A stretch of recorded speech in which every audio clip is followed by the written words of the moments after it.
quelles sont les bases essentielles pour réussir son projet entrepreneurial. Et aujourd'hui, pour débattre et décortiquer ces thématiques, nous sommes avec Monsieur Herman Nazé, lui là même qu'on ne présente plus dans l'univers audiovisuel et des médias au Burkina Faso.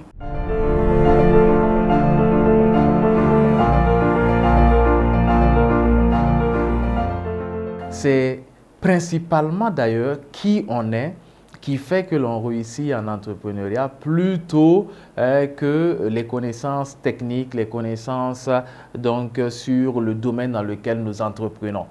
Ce qui va faire la différence, c'est l'être, c'est le mindset.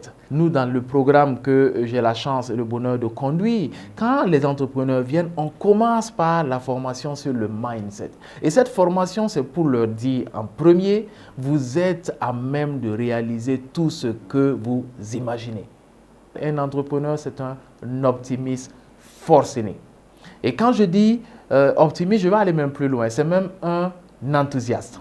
L'identité visuelle que vous donnez, l'identité sonore que vous donnez, l'identité graphique de votre entreprise, l'identité tout court de votre entreprise, c'est ce qui fait que l'entreprise va durer dans le temps ou mourir de sa belle mort. Un entrepreneur doit planifier, et ajuster au fur et à mesure. C'est très important. Ça permet déjà d'anticiper sur les difficultés qui pourraient advenir. Un entrepreneur peut prendre des décisions rapidement, mais bien souvent, c'est bon de prendre le temps de l'analyse, de voir toutes les implications de chaque petite décision qui va être prise avant de la prendre. Deuxième chose, il faut consulter. Il faut aller confronter vos idées avec d'autres entrepreneurs, avec des dévanciers. Il faut souvent échanger avec des gens que vous considérez comme des modèles. Partagez vos difficultés avec ces personnes-là, vos envies, votre vision et écoutez ces personnes-là. En fonction de son domaine d'activité, il y a des cercles dans lesquels on gagnerait à être pour pouvoir donc tirer bénéfice des expériences des uns et des autres, mais aussi bien entendu d'avoir donc des partenaires. Parce que vous voyez, le contact humain, rien ne peut changer cela. Un entrepreneur doit toujours essayer d'avoir un équilibre entre cet engagement professionnel-là, mais aussi l'ancrage social. Parce que l'entrepreneur vit dans une société.